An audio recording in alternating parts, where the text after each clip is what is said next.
Hello, everyone, and welcome to Safe Space Conversations. I'm Coach Duquesa Dean, and today we are talking about some simple ways that we can celebrate our wins in life no matter what season we find ourselves in. And after coaching women for over 20 years, I'm proud to say that, at least in my opinion, women are becoming more and more courageous and more liberated. They're doing this by defining what success means to them. And once they've identified what success means, they are aligning their lives accordingly. And that's how we live intentionally. Routine living is getting up every morning, doing the same thing over and over and over again, not attached to any specific goal or desire. But living a more intentional life means that we've taken the time to really determine what success means to us, the imprint that we want to leave on this world. And then we're making decisions every day that align with that vision that we've established for our lives. And while we've achieved success in so many ways in our lives as women, I believe that we can do a better job of celebrating our successes and our achievements. We have modesty, humility, sometimes even fake humility. And let's keep it real. We are also our hardest critics, which mean that we focus on all of the things that went wrong versus all of the things that went well. I can clearly remember a time in my life when that happened. It was the first execution of the Power of Her annual women's conference held here in Nassau, Bahamas. And I vividly remember all of the things that went wrong, even though the audience had no idea that there were these little mishaps. As the organizer, I knew. And instead of celebrating the fact that there were 100 women in this room whose lives were impacted, the sisterhood that was experienced in that room, the electricity, the vibes, instead of celebrating the fact that women left feeling empowered, I was more focused on all of the things that went wrong. And that's what we do sometimes. Sometimes we are so focused on the things that go wrong in our lives, and we don't take enough time to look at what really went well. I've had to learn to celebrate myself and celebrate myself in a way that isn't arrogant nor egotistical. Because arrogance and egotistical at its root means that there's some healing that needs to happen. And so when we celebrate ourselves for our brilliance, we celebrate ourselves for our courage, we celebrate ourselves for our achievements, but in a way that's just confident and says that I am really proud of what I've done. We often wait for others to reward us and recognize us, and thereby we give them the power over our motivation system. You have to be internally motivated and become your greatest cheerleader so that even when things don't go as well as you expected to, you can still find the silver linings to celebrate. And as we dive into today's topic, if anything at all resonates with you as we have this conversation, please let me know. I love to read your comments and your feedback and your suggestions as we engage in today's conversation. And so, Lakeisha, thank you so much for being here today, hanging out with us here today. Hi, Andrea. It's a pleasure to see you. Hey, Dr. Michelle, you're here for it. Thank you so very much. And hey, Billy, I missed you last week, but I'm so happy to see you today. Now, let's jump into our conversation. And as we start to talk about how we can celebrate ourselves, I want to frame this conversation by saying that spring is here. Now, you may be saying, what does spring have to do with celebrating yourself? Well, let's talk about it. Spring is here, and with spring we comes school closures. I'm actually babysitting my granddaughter today. There's spring cleaning. There are longer days. There's I'd say maybe a uplifting, brighter approach to life. But despite the changes in seasons women feel, we often forget that it's okay to experience different seasons throughout our lives. The world has seasons. It's summer, it's fall, it's winter, it's spring, and we too have seasons in our lives, and it's okay for us to experience every one of those seasons. The physical weather, the season that we are in, doesn't necessarily have to reflect what our inner seasonal state is. And what do I mean by that? We're in spring now, but some of us may be navigating winter storms. Some of us may be having summer challenges. And so, because we exist in a particular season that the world is in, doesn't necessarily mean that as an individual, we are currently in that season. And I hope that kind of made sense to you. Let me know in the comments. And I've been doing a lot of reading. And the latest book that I've read is a book called Wintering: The Power of Rest and Retreat in Difficult Times by Catherine May. And in this book, the author Catherine discusses the concept of going within ourselves and giving ourselves more space and more quiet time to process and reflect on life at a gradual pace. When we move and run and chase and hustle without taking the time to step back, to reflect, to introspect, and allow ourselves that quiet time, we miss out on valuable opportunities to self correct. Winter is a season that is often associated with creature comforts. Like during the winter, there are hearty soups and comfortable blankets, and we stay inside away from the harsh cold. It doesn't happen here in the Bahamas, but this is all inside of her book, right? And the process of the season winter encourages us to rest and to retreat. It's the time when the bears go into hibernation.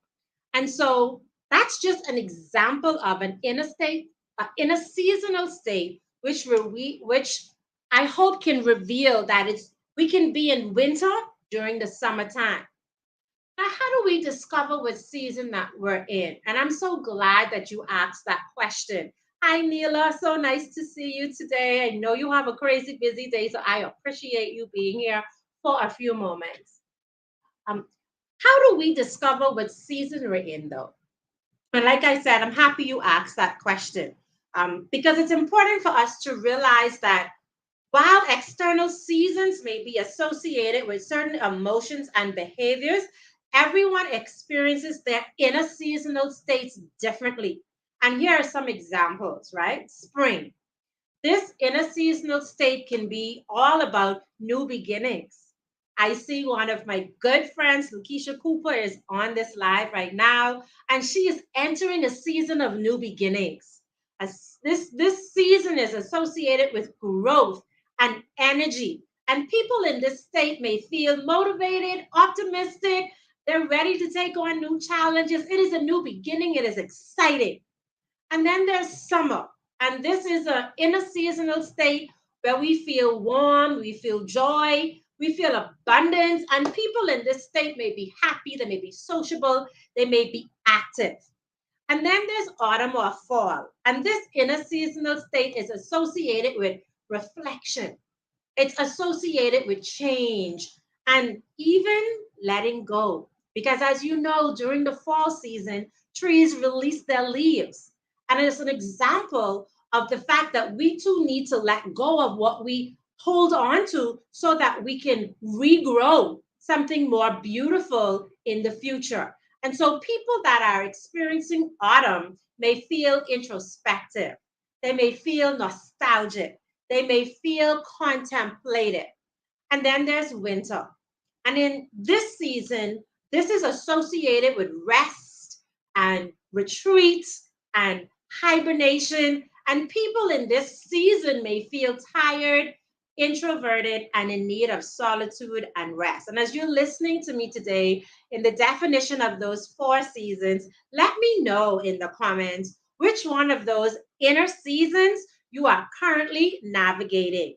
Are you in spring? Are you in summer? Are you in autumn or are you in winter? Because it's important. It is actually super important for us to honor and acknowledge our inner state. It is super important for us to understand that our inner season doesn't necessarily align with the external seasons. And by acknowledging our emotional needs, I talk all about self care. And as women, self care must become a top priority. We have to recognize our emotional needs and allow ourselves space and time to reflect, to rest. Because when we do, we can better navigate the seasons of our lives. There is nothing more refreshing than taking a vacation where you do nothing. There is no timetable, there are no must haves. It's at your own leisure. You sleep until you're ready to wake up. You get up, whatever you feel like doing that day, you go. It's just so refreshing to be able to slow down. And so we have to give ourselves permission, first of all, to take care of ourselves and to honor and acknowledge the seasons that we're navigating. Now, I know you're saying to Gwen, so this is all really good in theory. Like, this is some good information in theory. And it's easier said than done. I will absolutely agree with you. Because the busyness of life in our corporate lives, particularly as we seek to climb the corporate ladder, is really masked by a number of things. And I'm just going to throw them out. And if you know of any, you can also add them in the comments. But we stay busy so that we don't address the trauma of in our lives. We stay busy so that we don't have to face our sense of unworthiness. We stay busy proving to other people that we can be what others have said that we can't be. We stay busy because our dreams and our goals are not being accomplished and we feel ashamed. We stay busy so that we look productive to other people because we are all so concerned about appearances. And by staying busy, we're not giving ourselves the opportunity to really take care of what is eating at the heart of us. Because when we can take care of what's eating at the heart of us, we can come back stronger, wiser, on a deeper foundation that's rooted in knowing who we are and what we are about. But social conditioning and social pressures can lead us to believe that we need to always be switched on. We need to always be progressing in our lives. We need to always be doing something. And thank you so much, Dr. Michelle. I see that you're in the summer enjoying the network, seeking opportunities to expand your horizons. Thank you so much, Andrea. I see you're approaching a season of rest. And I see Dr. Michelle is telling you, Andrea, that rest is critical to prepare for what's next. And hey, Sheila, I see that you're with us today. Now, even though society would have us to believe that we have to be constantly hustling, and let's pause and talk about that for a moment. Because from the moment we're born, we go to we go to primary school, junior school, high school, then there's the pressure for college. Some of us may not have even wanted to go to college. Some of us may have wanted to go to technical school. Some of us wanted to step into entrepreneurship very early on. But because of the pressure of society and our family, we have taken a path that other people have dictated to us. And so this conditioning and this pressure to get out of college, get married, you're not even married, the ink isn't dried on your marriage certificate good enough. And the next question is, when are you going to have babies? When you have the first baby, the next question is, when are you going to have the next baby? It's like society and the world has this expectation that we keep going and going and going and going. And it doesn't give us the space nor the time that we need to properly take care of ourselves. Now, women historically have been viewed as caretakers and nurturers. And so, as such, our careers in some instances have taken a backseat to our family responsibilities. Like, the world has changed. This is no longer a season of women being pregnant and barefoot in the kitchen. We are no longer just subjected to being homemakers, but we now have the opportunity to build careers. And so, as we're building our careers and we have these desires, there are other things that take a back role in our lives, such as self care, such as family responsibilities. Many of us are fortunate enough to be able to hire support help with those family responsibilities, but we need to make sure that we're hiring support help for ourselves. And that means that you're hiring yourself as your number one cheerleader in self care. Now, because society has dictated that we live a certain way, doesn't mean that that's fixed. It doesn't mean that we have to follow what society has dictated that we do, that we not take ourselves or make ourselves a number one priority, that we not be selfish and take care of ourselves so that we can take care of others. We have the opportunity to determine what our future will be. And so, if today you are in a season of pause, that means that you're uncertain about where you want to go, what you want to do. It doesn't mean that you're falling behind, and it doesn't mean that you're wasting your life. As a matter of fact, many of us have navigated meantime experiences. Many of us have been on jobs that are not our permanent jobs. That was a meantime situation to help us get to our next. And many times when we sit in the pause helps us to be able to determine what our next is and how to go about accomplishing that.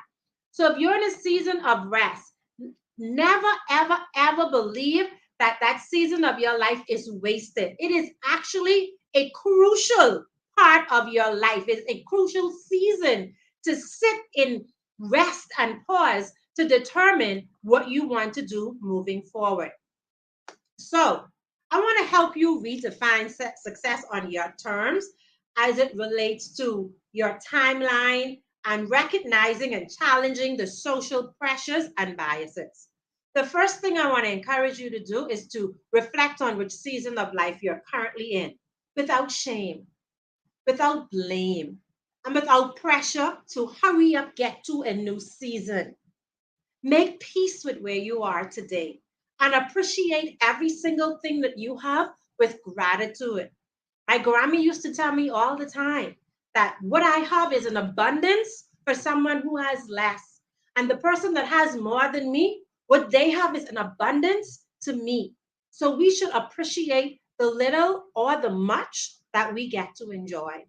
Secondly, I want to encourage you to set your own goals and your own timelines based on your unique values. Now, in order to do that, though, you have to know who you are.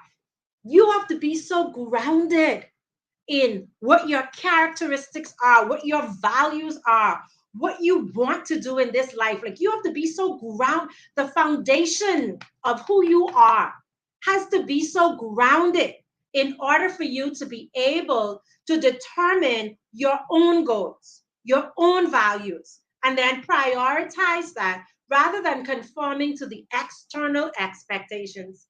Yes, I know this takes courage, but the alternative is to live a life that somebody else wants you to live, that keeps you unhappy and that leaves you in a state that you cannot properly care for your mental, emotional, spiritual, or physical health because you're making somebody else happy. And happiness is an internal thing.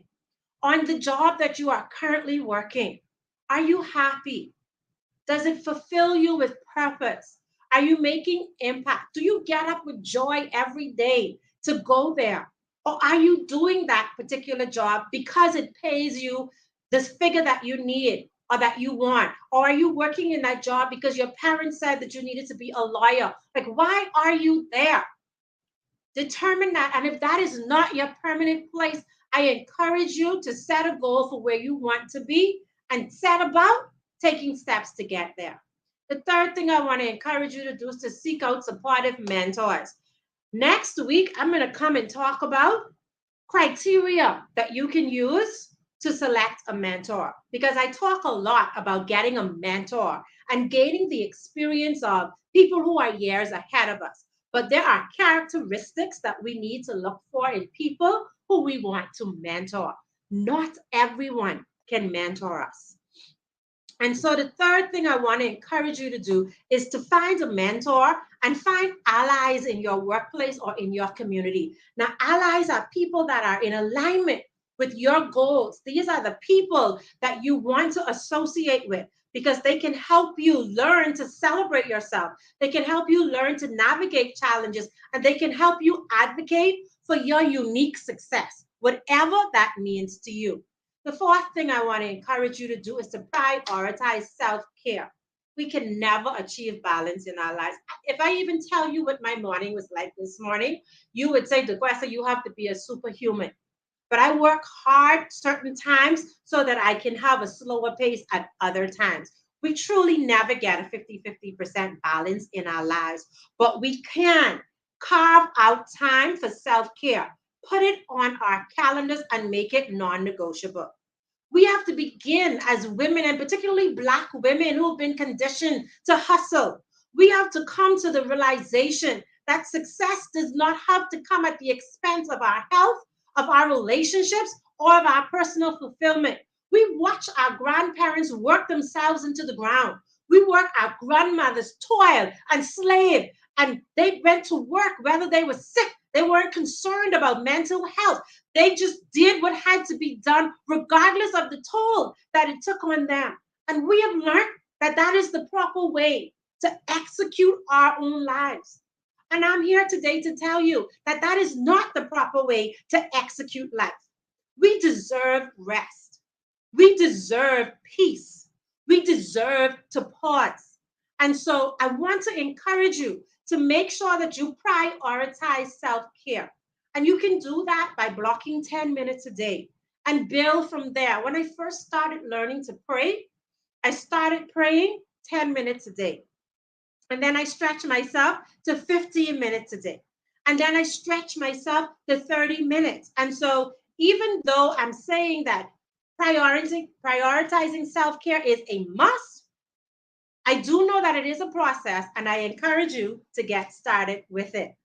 Now, guys, I typically don't do this, but today I'm babysitting and my young granddaughter wants to say hello. Tell everyone hi. Okay, let Nana finish, okay? And so I want to give you some tips very quickly. And yes, Dr. Michelle, that 24/7, 365 hustle is not sustainable. And Andrea, I'm seeing you saying that you've been so active lately that you need to pause to avoid burnout and allow your brain and body time to refresh, rejuvenate, and rebound for the next season. I celebrate you, girl. And I encourage you to do that. I see you there with that preach, Andrea. So let's wrap our conversation up. And I want to share with you some simple ways to celebrate yourself regardless of the season that you're in. And I want to give you 5 simple ways to do that. Celebrating yourself as a successful or celebrating your success as a corporate woman is important because it helps you to acknowledge your hard work. It helps you to build confidence. It helps you to build a positive mindset. And they are all very critical for us to stay in the game. The first thing I want to encourage you to do is to treat yourself to something special. Now, my friends know me and they know that I am frugal. Absolutely. I plan every dollar. I'm not a cheapskate. There's a difference between a cheapskate and a frugal person. I am responsible with my finances. And so when I say treat yourself, I'm not in any way encouraging you to break the bank. A treat could be going and buying yourself lunch. It could be going for a walk in a area that rejuvenates you, like the beautiful beaches here in the Bahamas. It could be getting a massage. It could be buying a new blouse. It doesn't have to be something, give yourself for your hard work. The second thing I want to encourage you to do is to share your success, sis and bro. Like share your news with your loved ones. Like we often keep our good news to ourselves because we don't want people to think we gloating or we don't want people to think we bragging. But hey, people want to celebrate us. I don't know where we got that thought from that people don't want to celebrate us. People, when we are in alignment with the right people, they want to celebrate our successes. Like, think about it. When your friends are celebrating a beautiful occasion, don't you want to celebrate with them? So share your achievement with your family and friends who supported you along the way. I'm not saying go to your haters and say blah blah blah. Your haters aren't interested, and no one has time to focus on haters. No one has time to focus on haters. Stay focused on your support team. Go to them and celebrate with them and say, hey, girl, you would not believe I lost 2 pounds today. Hey, you would not believe that I stuck to my healthy eating routine. I am so stoked with myself. Hey, I got a promotion on my. Celebrate your good news with your loved ones. The third thing I want to encourage you to do is to take time to reflect. There is so much power in reflection. When we can sit and look back over our journey and what we've learned in the process, we can take that learning to continue to catapult us into greater success. Those life lessons are designed to give us lessons that we can use to continue moving forward. That's what lessons are all about. We get these experiences to teach us what not to do or to teach us what to do. Those lessons are designed to help us learn how to do things differently. So don't worry about whether you failed. Don't worry about whether it didn't go the way it was supposed to go. Reflect on the lesson and reflect also on what made whatever it is that you're celebrating successful, because that took work. What were the actions that you listen, girl? Pat yourself on the back for every single action that you took, because guess what? Action is better than no action. So just by taking action, you are already ahead of the game.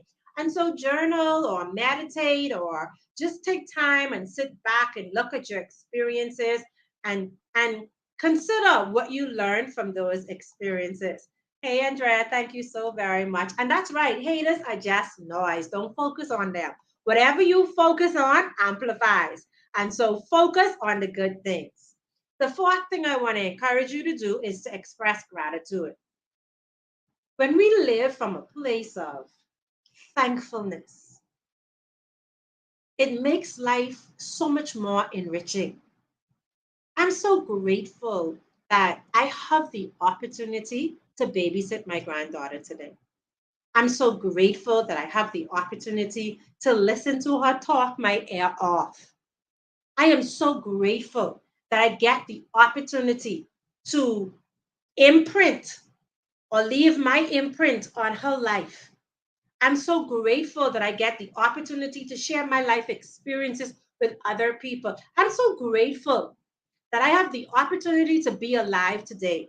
I had breakfast this morning. There are people that didn't. I'm so grateful that I had food that I can put on our table this morning. I'm so grateful that we have electricity because some people don't.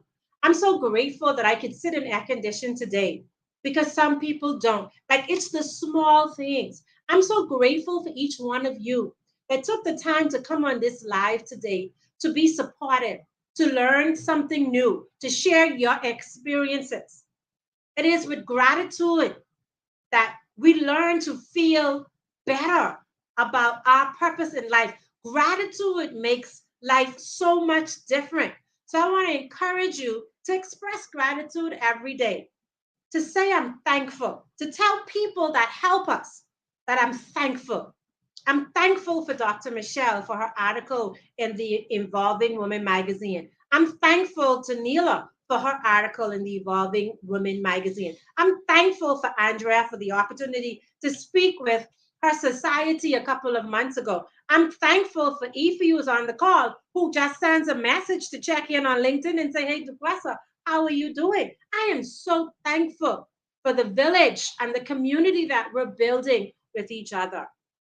The fifth and final thing I want to encourage you to do to celebrate yourself is to pay it forward. That's it. Pay it forward. When we give, we get. And so use your success to help other people achieve their goals. This could be mentoring someone. This could be volunteering with an organization that helps to build your community. This could be donating to charity. This is anything that helps to leave a positive impact in a meaningful way. Pay it forward. When you go for coffee, pay it for the next person. Sundays, my ritual when I go to the grocery store is to pay for grocery for the person either ahead of me or behind me. And so when we pay it forward, that's also a way of showing our gratitude for what we have. Now, I want to close out by reminding you that you don't need anyone else to validate your success. That's not what I'm saying. I'm not saying that we need other people to validate our success. What I am saying, though, is even the seemingly smallest achievement that we make deserves to be celebrated. And we should celebrate. We should look at ourselves and say, I'm so proud of you for all that you've overcome. I'm so proud of you for how you have climbed the corporate ladder. I'm so proud of you for how you support your LinkedIn community. I'm so proud of you for how you help your tribe of sisters in your cancer support group. I'm so proud of you. That deserves to be celebrated. And so, the most important thing I want you to take away from our conversation today is that we have to take time to acknowledge our hard work and our achievements and to celebrate those achievements in a way that feels authentic to us. Ultimately, achieving success on our own terms requires a combination of self awareness. That means that we know who we are and what we are about. It means, two, combined with acknowledging the season that we're in. What season are you navigating now? It also means that we're becoming more and more resilient. Life isn't easy. There are seasons of highs and seasons of lows. But when we're resilient, we know that we can navigate any season and come out successfully. And finally, combine that with a willingness to challenge societal norms and expectations and live life on your own terms. Because by staying true to your own values and priorities and seeking out resources and support you need to thrive, you can create a fulfilling and meaningful career that reflects your own version of success. I hope that today you were able to pull a few nuggets from this conversation. And before we go, I would be most grateful if you can let me know one thing you're going to do to celebrate moving forward, to celebrate your success, to celebrate yourself. What's one thing you can do moving forward to celebrate yourself? And Dr. Michelle, I see that you are creating a blueprint of style, Grace. Absolutely. You are so correct. And I see Andrea saying, pay it forward is a critical component. Absolutely. We can help other people. And yes, I see Effie is here and she's saying we should celebrate ourselves more. And so as we wrap, just let me know what one thing you can commit, what one action step you can commit to taking to celebrate yourself moving forward. I see Effie is saying that she used to criticize herself more than she celebrate herself, and that changes today. Billy, I see that you're saying that you're going to breathe more. Yes, those deep breaths are so grounding. Absolutely. Now, my friends, as I close, I want to remind you that you're not alone. I want to remind you that whatever you're navigating in your career, in your personal life, whatever it is that you're navigating, know that you're not alone. You're not the only person that has had that experience or is having that experience. There are many women who have gone through trials and tribulations and have come out successfully. And they are testimonies that regardless of what we're going through in life, we too can meet the same fate. And if for some reason you feel unsupported, if for some reason you feel that you are at your last hope, hanging on by a single thread, reach out for support. I'm happy to have a coffee conversation. I'm happy to support you in any way that I can. Happy to ask for you to ask questions. I'm not all about selling. My community will tell you that I provide as much support as I can, even though I do have paid programs. I just want you to know that you are not alone. I see Sheila is saying rest to breathe. I see Andrea saying this message was life for me today. A reminder to celebrate the small wins. I plan to pause with purpose. And I see Dr. Michelle is saying that she intends to share successes with intention and reflection on the journeys, lessons learned, and even strategies that work or even those that don't work. And she has shared an article that she's used to confirm which season of life she is in. And I invite you all to click that link and to get avail yourself of that resource.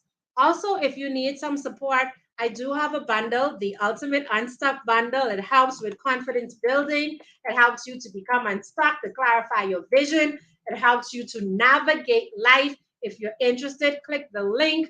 If you're interested, let's have a conversation. I am here to support you. It's what I've been called to do. God bless you all today. Thank you for taking your lunch time and spending it with me on this Thursday. Next week, we'll talk about criteria for a mentor and what a mentee should do in that mentorship relationship. Take care, guys, and enjoy the weekend. Bye bye. Sharing works. Thank you, Lakeisha. Goodbye, everyone.